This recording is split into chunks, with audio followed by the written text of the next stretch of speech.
Okay, let's see if I can make this video under 30 minutes. Hello. I want to do this quick, so I'm going to keep the intro short. You guys might have heard that Iansan is a very good character, but she's also kind of a needlessly complicated character. So if you just got her from the new banner, or you got her from her debut, and you still don't know how she works, lucky you. I'm here to tell you. Starting off with a very basic understanding that most of you probably already know, Iansan is primarily an attack buffer. And the first question that everybody asks whenever they hear that, how does she compare to our existing premier attack buffer, Bennett? Is she better? Is she worse? And the answer to that is yes, both. I said it in my pre-release, I'm gonna say it again. Stop pitting two queens against each other. They're good in their own right. They both have differences and strengths that can each be utilized differently in different teams, and they end up being better than each other in different scenarios. And I'll talk a bit more about their exact differences and why you might want to use them in different places as I go through the explanation. So let's just talk about Iansan. Starting with her burst, because I mean, that's where the attack buff is. That's the central aspect of her kit. Press the button, she'll enter Night Soul, and then she'll start buffing attack, as indicated by this little skull icon. She'll slowly drain Night Soul over time, and if she runs out, then her burst will end. Doesn't seem like too much of an attack buff, does it? I mean, that's simply because it needs to be combined with her skill. Her skill deals damage and generates energy, but most importantly, it fills her Night Soul bar. So when she uses her burst, she actually has far more buffing time. And you might have also seen there that the skull icon changed. That's because Iansan doesn't always buff the same amount of attack. You can see on her Night Soul bar, she has this little orange arrow. That arrow is what indicates her maximum buff. When she has more Night Soul above that arrow, the little buff icon will change from a skull to her face to indicate that she's giving the maximum buff. And then, when it drops below, it'll go back to the skull. And this isn't like an on or off type of thing. As her Night Soul goes further and further down in her bar, under that arrow, she will buff gradually less and less attack. But still, this doesn't really seem like a great attack buff if she only gives the maximum buff for 3 or so seconds before it starts slowly falling off. So how do you get Night Soul back on her? Well, answer's simple. Move around on any character that is not Iansan. Check her Night Soul bar. Every second, it ticks back up. She tracks how much your on-field character is moving and restores Night Soul based on it. So we haven't gone into numbers at all yet, but we've already reached the first big point of divergence for Iansan and Bennett. A big complaint about Bennett is that his attack buff is linked to a circle on the ground, and to keep it, you have to stand within the circle. With Iansan, you can go wherever the hell you want, but if you want to keep her strong buff, you have to keep moving. Now, before you think you can only use Natlan characters with Iansan because of their inherent movement in their kits, Iansan doesn't just track walking back and forth, she tracks everything. If your character moves at all, that is tracked. Even right now, she's just kind of slowly bobbing back and forth while idling. If she tracked her own movement, which again, she does not, that would count, as would this idle animation. If your normal attacks move you around a fair amount, which Kanichas kind of do, not a ton, but a little, those get tracked. It is true that the more you move, the more Night Soul you're going to get back. So with their insane movement, Natlan characters will be a little bit better at keeping her buff up, but you can still get away with a lot of characters who move a little bit less, as long as you do stay moving. I'll go a little bit more into some goofy little synergies probably near the end of the video. My entire point of this is just to break the expectation that characters need to constantly be moving a lot if you want to use Iansan with them. Even if you're using a character that doesn't move very much and doesn't generate much Night Soul for Iansan, she still buffs attack. She's just gonna buff less than she would if you were using a character that moved around a lot. Alright, now comes the scary part. Let's look at some numbers. The only two previous characters where attack buffing was a central part of their kit, that being Bennett and Kujo-Sara, buff characters using their base attack, which is not their attack stat. It's only the white number on this page. This is their inherent attack stat that goes up as you level the character up, and the attack that they get from their weapon. So in the case of Bennett, you just level him up, you put some investment into his talent, you throw him on a high base attack weapon, and then you're pretty much set. Just build enough ER to burst, and you're fine. Iansan is not like that. She buffs units based on her entire attack stat, so you do have to build attack on her. And let's see how this works. When her Night Soul is above that orange arrow, which for reference is 42 Night Soul, she will give the on-field unit 27% of her entire attack stat. If she's below that line, they'll get 0.5% of her attack stat for every Night Soul point that she has. These two numbers never change. From talent level 1 to talent level 13, this will always stay 27% attack, this will always stay 0.5% attack per Night Soul point. The number that changes with talent levels is the maximum attack that she can give. And let me just give some quick numbers with this. At talent level 10, if you want to get the full 690 attack that she gives when giving you her strongest buff, you have to have at least 2,556 attack on her. If you have her C5 and her talent level is 13, then to hit the maximum buff with that, which I believe is 810, you need an even 3,000 attack on her. Oh yeah, another little difference to Bennett. Her burst only lasts 12 seconds. It does get increased to 15 seconds at C6, but at base it is only 12. A little bit of a higher energy cost, not that much of an issue, but we'll get into that. It's usually the associated higher cooldown that is more of a problem than the actual burst's cost. Bennett has a 15-second cooldown and can fit into faster rotations, while Iansan has to stick to slower ones. As for the duration, you might be saying, hey, Bennett's burst is also 12 seconds. Don't they have the same duration? Not really. The way that Bennett's burst works is it applies the buff to your character every second, but the buff lasts 2 seconds. So if your character gets buffed on the last tick at 12 seconds as the burst disappears, you'll still have his attack buff for 2 more seconds, effectively making his burst duration 14 seconds. So Iansan has a shorter burst duration at base, and she gets a longer burst duration at C6. So A1, we kind of have to go back a little bit because I have completely skipped her normal attacks. That's because A1 is what makes her normal attacks relevant. When she's in her Night Soul state, her charge attack will convert to this Electro Stomp. It does very little damage, but you can technically use it for application or like Void Ward breaking, and her skill converts the first normal attack you do after using it into one of those charged attacks. So what does A1 do to make this important? It grants her a buff that it lasts the full duration of her burst at C6, so you don't really have to worry about uptime. This buff does 2 things. It gives Iansan herself 20% more attack, which, you know, she buffs on her full attack stat, so this just makes building her a little bit easier. And it increases the amount of Night Soul that she generates from movement. She essentially generates 1 free Night Soul point every second, and if you're using a Natlan on-fielder, then 1 of those additional points gets converted into 4 additional points once every 3 seconds. This is one of those moments where it's like, why did you code it to be like that? Because, you know, do a little bit of math. Non-Natlan units get 3 Night Soul points every 3 seconds, because, you know, they get 1 every 1 second. Natlan units get 4 in 1 second, 1 in the next second, 1 in the second after that, before being able to get 4 again, which is 6 Night Soul points in 3 seconds. Also known as 2 Night Soul points a second. Why couldn't you just say Natlan units get 2 Night Soul points a second, everybody else gets 1? Why did you have to make it 4 with a 3-second cooldown? I don't know what's going on. Anyways, gives herself an attack buff, gives herself a little bit more Night Soul. At a baseline, she consumes 6 Night Soul points a second. This essentially reduces it to 5, or 4 if you're on-fielders from Natlan. Pretty nice buff. You kind of always want to have this. So at C0, your rotation should be skill into normal attack into burst.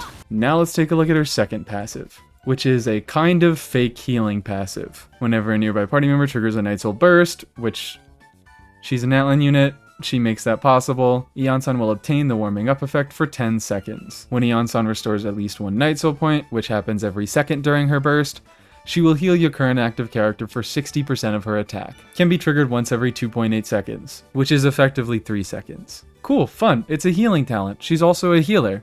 That's nice.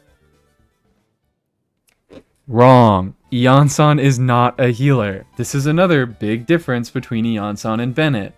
And also one of the things that makes Bennett better in more teams, unfortunately. 60% of her attack is not real healing. Let's go back to that number before. Say you have exactly 3,000 attack, so you can max out her level 13 burst. 60% of 3,000 attack is 1,800. That is less than 2,000 healing every 3 seconds. Oh, perfect. Thank you for taking a lot of damage, Dea.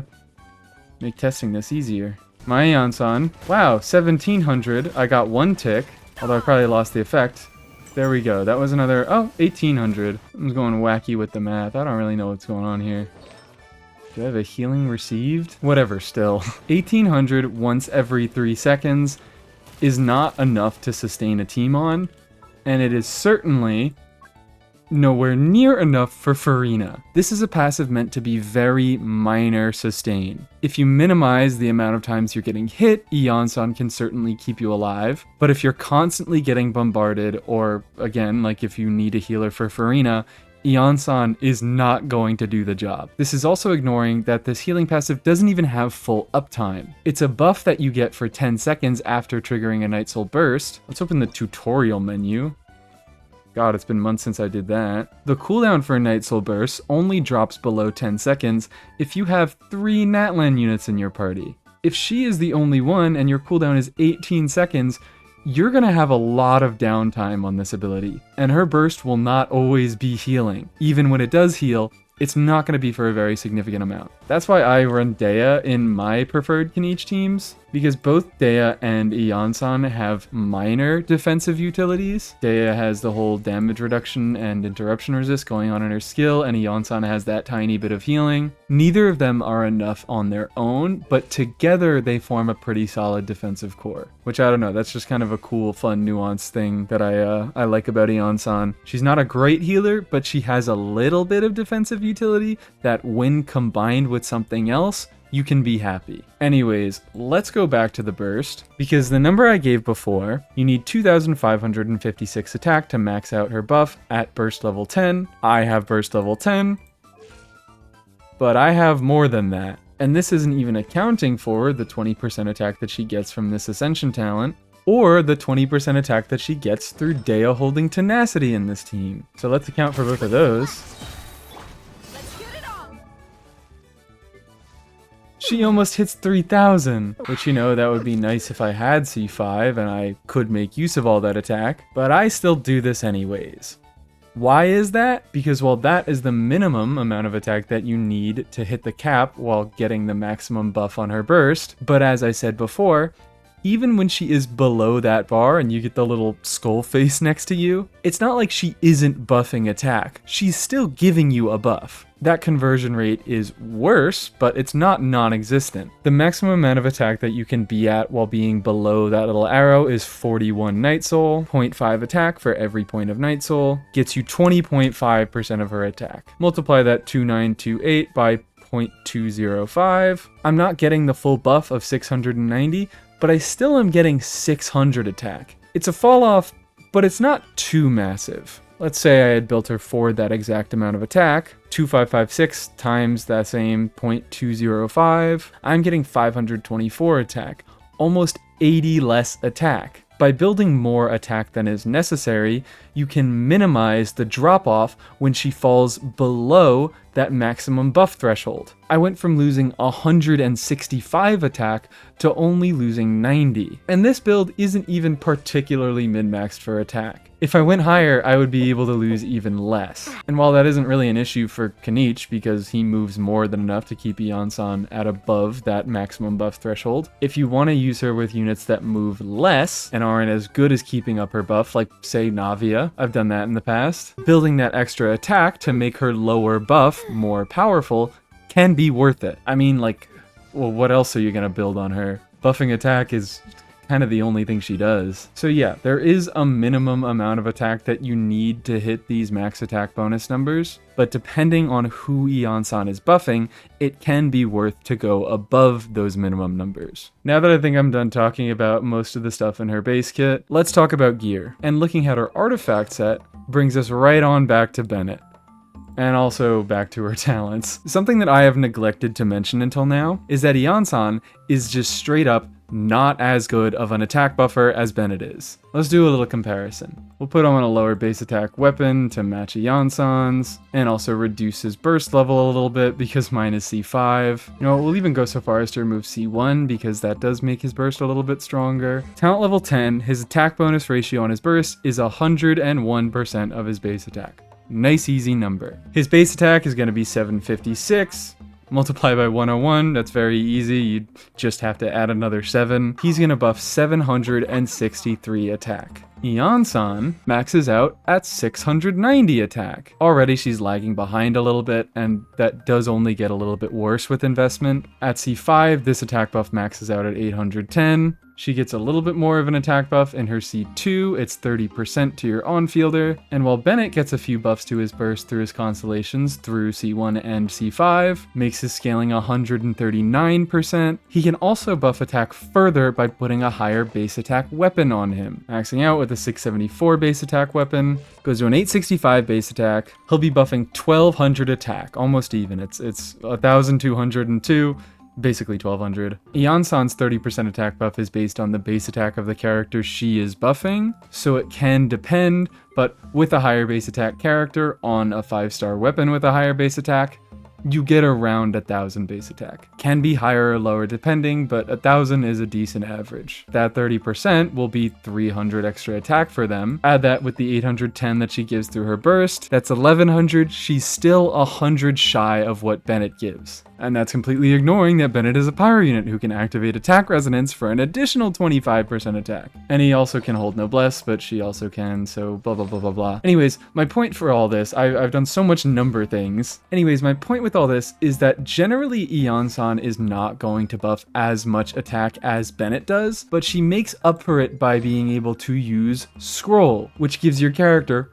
40% damage bonus. Another key difference, Bennett is a unit that is better at pumping your carry's attack stat as high as it can possibly go, and Iansan trades a little bit of that attack bonus to give damage percent, which depending on the unit can be more or less valuable. If you already have a lot of damage percent going on, it's not the best. It also is a little more limiting because she needs to be able to trigger a reaction with the element of your carry. So say if you're running like a Wanderer team, she's not able to trigger a reaction with Animo, so she's not going to be able to give him a damage bonus. But there are also characters that prefer the damage bonus over attack. Like a team I've previously played is a dual carry with Tichnari and Yai. Both of these units are fundamentally attack scalers. They only have attack scaling talents, but in that team, they're both triggering a lot of reactions. Yai's getting aggravates, Tichnari's getting spreads, which both scale with EM and not attack. But all of their damage, whether it's the attack scaling damage coming from their talents or the EM scaling damage coming from their reactions, scales on damage percent. So they can both make strong use of the 40% damage bonus that Iansan gives. Keeping on that theme,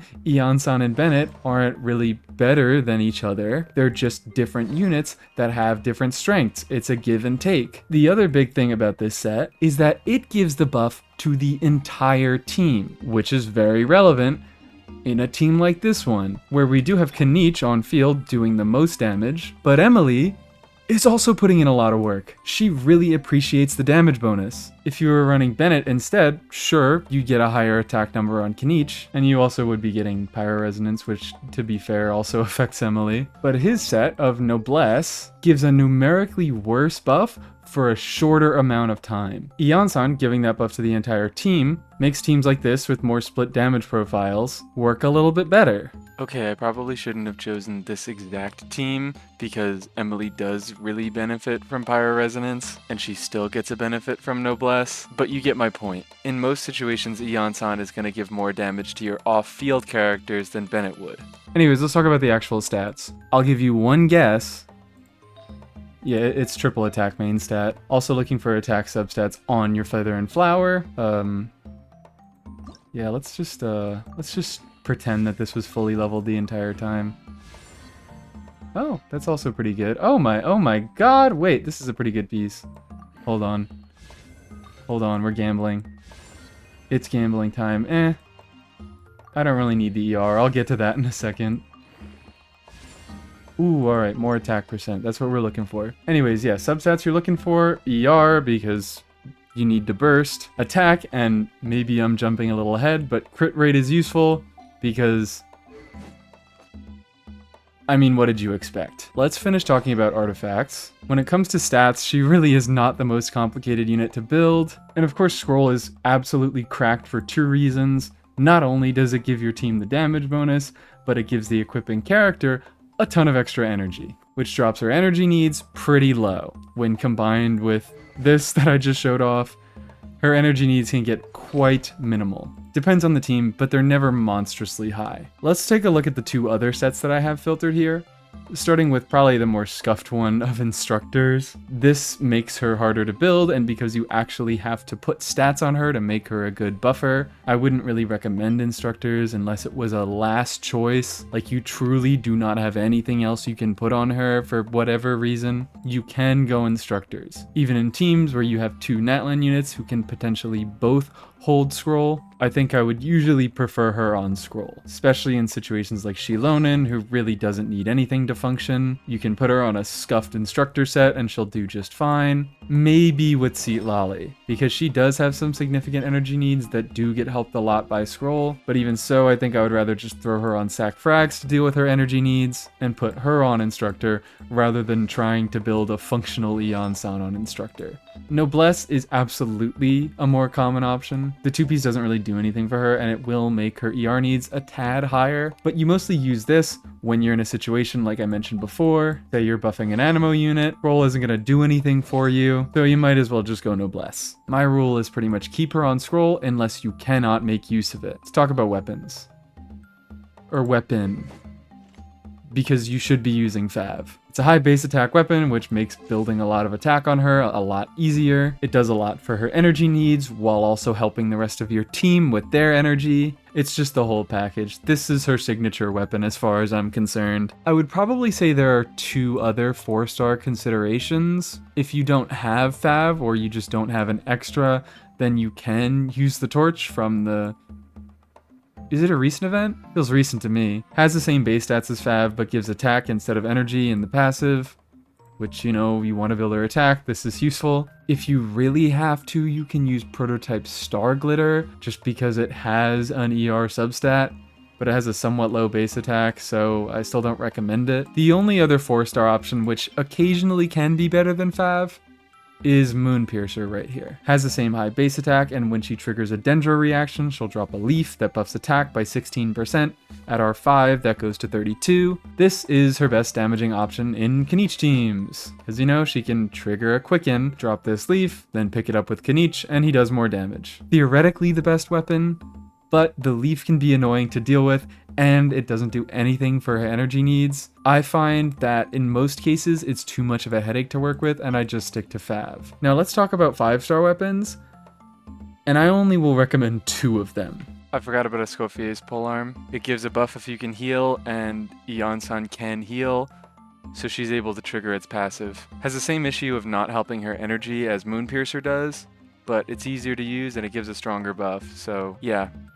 Do it if you want to. The first, and also the worst of the two, is Calamity Queller. Tied for highest base attack in the game, gives an attack percent substat, it just gives a ton of attack. You get the idea. Your second choice, which I think is the better one, is Engulfing Lightning. It's a medium base attack for a 5-star, so definitely lower than Calamity Queller, but it gives a ton of attack percent in the passive. Essentially does the same thing as Calamity Queller, but instead of going all into attack buffing, it splits the difference and lets you convert some ER into attack. They both achieve the same goal of giving you a ton of attack. Engulfing Lightning just makes her a little easier to build because it gives some ER. I would still say that Fav is better than each of these weapons because the passive helps your team as well as helping herself with energy, but these two are options for just roiding out your attack stat. And as mentioned before, with the burst, there is value to building attack above her cap. So if you really just need a ton of attack, if you're playing a character that doesn't move a lot and is not good at keeping her Night Soul high, you can compensate with either one of these weapons by giving her way too much attack than she needs. But if you want one generic build that is going to be solid in every team, Fav. Fav is always the answer. Now I've bounced around a little bit and I've mentioned a few of her constellations, but let's just take a dedicated look at them now. C1 drops her energy requirements even lower than they already are. You can see on my build, I have 165 although I did just roll that flower. Without that extra 12%, I would only have 153. That was more than enough in every team that I ever played her in. Between the energy that Fav gives her, and the energy that Scroll gives her, and the energy that C1 gives her, you do not need to build much ER at all. Before this, she can be a bit of a headache in some teams. This just solves any energy issues she might have. And I have to admit fault, because in my pre-release, I said this is basically the same as just linking the energy restoration to her burst, because it has all these little caveats. It says when she is in combat and in the Night Soul Blessing state, when she consumes 6 Night Soul points, she'll get 15 elemental energy, and it has a cooldown of 18 seconds. Which, yeah, sounds like a lot of conditions, but all those conditions are very easily met by her burst. And again, her burst has an 18-second cooldown, just like this passive. But I neglected one thing. Let's just go ahead and waste this here. She also gets this flat energy restoration through her skill. That puts her in the Night Soul state, that consumes Night Soul, and assuming you're in combat, which you probably are, then she'll get that 15 energy refund. When I made the video, it was actually kind of an accurate thing to complain about, because in both the endgame modes, both Spiral Abyss and Imaginarium, you start every chamber with your burst, and if you're doing correct rotations, you're gonna have your burst every rotation. But since then, Stygian Onslaught has come out, a mode where you don't start with your bursts. So this ability to get that energy without using her burst makes her able to battery herself a lot quicker in Stygian. Now let's talk about C2. This whole first part of it is not all that important. Before I mentioned she has that special buff tied to her Night Soul charged attack, so your rotation should be skill, normal attack, burst, so you get that buff because it is pretty meaningful. The first part of C2 gets rid of that requirement, and she'll get that buff automatically upon using her burst. This isn't the most useful thing in the world, I find, because even though I have it, I find myself doing that Night Soul charged attack a lot anyways. Sometimes it's an extra hit to trigger Fav. If I did trigger Fav with the initial hit, sometimes I use that charge attack to spend a little field time and catch Fav particles. Even with this constellation, there are reasons why you would want to do that charged attack, but the one nice thing I will say about it, I should actually go to the talent page, because you have to hit an enemy to get the buff, there are situations like, I don't know, Tulpa. Relevant because he shows up in every Abyss and in this Stygian Onslaught. He has a move where he goes invulnerable and he goes underground and he teleports somewhere else. Even if you do your charge attack, that move might cause you to whiff this attack, and therefore not get the buff. It's a very, very tiny quality of life, but because you have to hit an enemy with that charge attack to get the buff, it can be weirdly inconsistent, and tying it to her burst removes all that inconsistency. Anyways, now that I've talked for so long about the lame part of this constellation, the part that doesn't matter as much, let's talk about the actual really important part of the constellation. As mentioned before, it's a 30% attack buff. It has nothing to do with anything that's in Iansan's kit, unrelated to how much Night Soul she's at, unrelated to how much attack she's built. It is just a 30% attack buff to your on-fielder. No questions asked. As long as her burst is active, they'll get this buff. This does two things. The thing that the more number-focused theory crafters will focus on, I call myself a theory crafter, I'm a feels crafter, let's be real. This buff brings her on par with Bennett in teams where neither of them are particularly favored. You don't get a ton of extra value from the freedom of movement or the damage percent that Iansan gives, or the stronger attack buff and healing that Bennett give.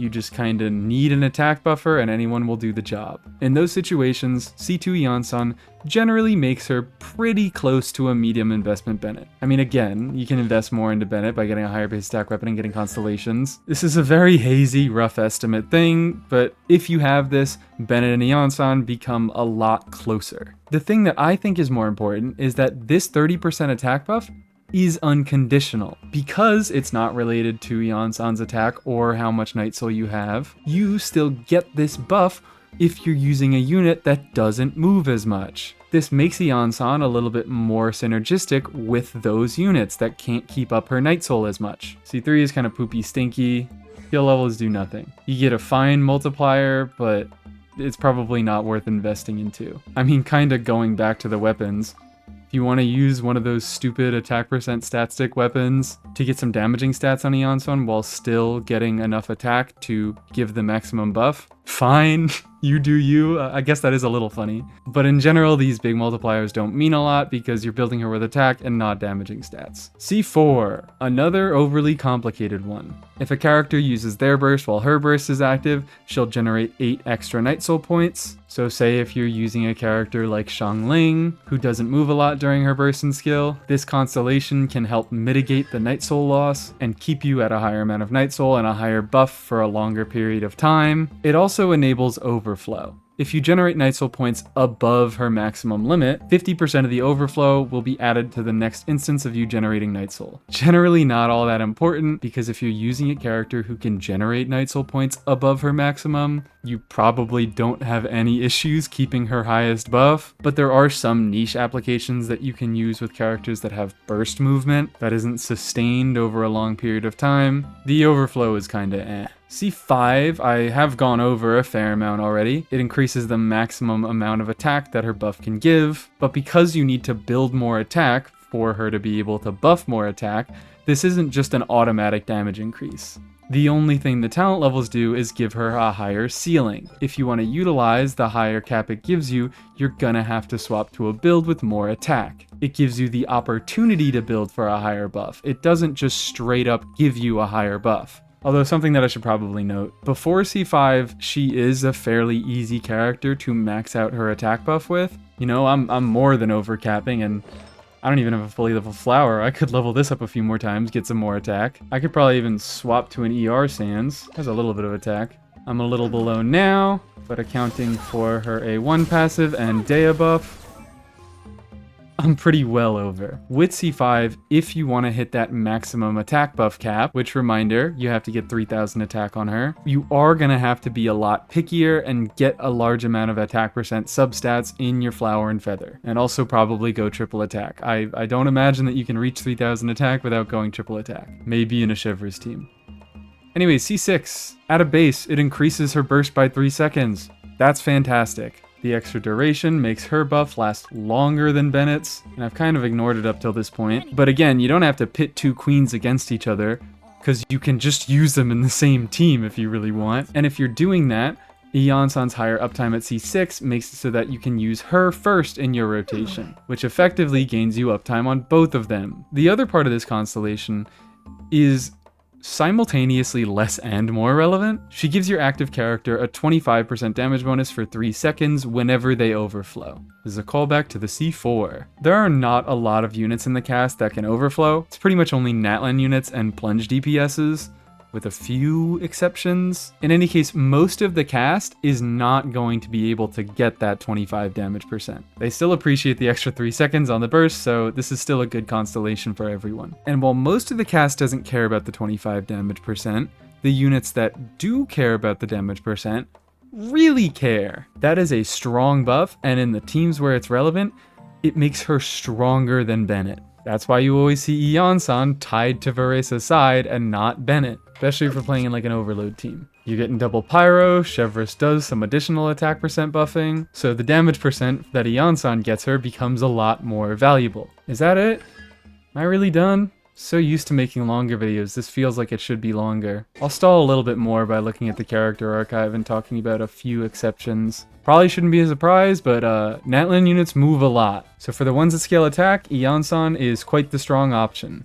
And how could I forget poor little Aoife here? I want to do some Iansan Aoife stuff in the future, but we'll see. We'll work on that. Varese is jumping up and down. Mawika flies out of the air, rat from the sky or whatever, and then does a bunch of spinny charged attacks. Both Chaska and Aoife can freely fly around as they're attacking. Kaniche spins in circles. Moalani also moves a lot, but HP scaler, you don't need her. Shout out to Sean Yun for making everybody move a ton. And I mean, I already said it, but the other plunge DPSs in Gaming and Xiao, jumpin'.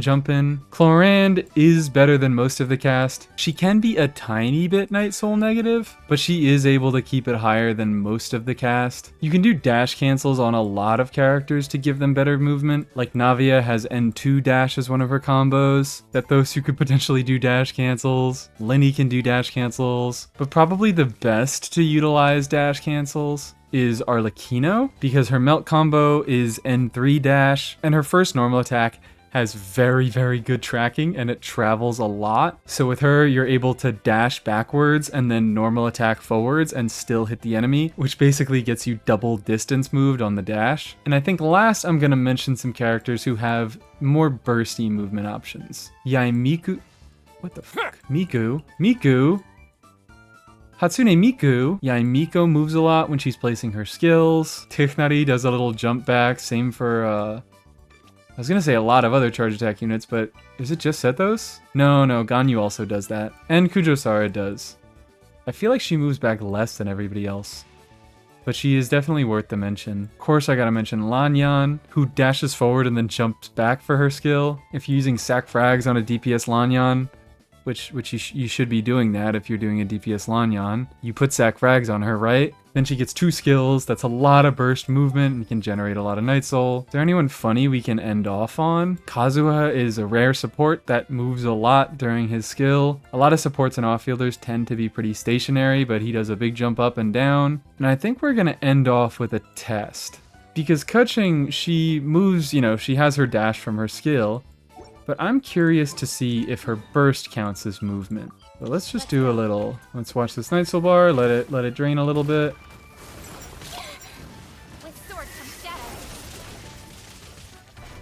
No, doesn't look like it does. Well, that's sad. Sorry, Keqing. I thought the clone creation might count as movement for her, but doesn't seem like it does. Let's see if we can find a happy note to end off on. Oh, of course. How could I forget? Kirara moves as her main method of attacking.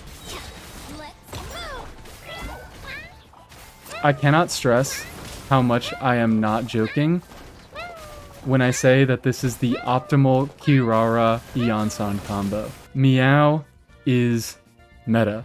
Thank you guys so much for watching. Hope you learned a little something. I will see how long the final edit is tomorrow and see if I look like a moron, because I have the feeling that this might be longer than half an hour. Hope you enjoyed. Have a lovely day.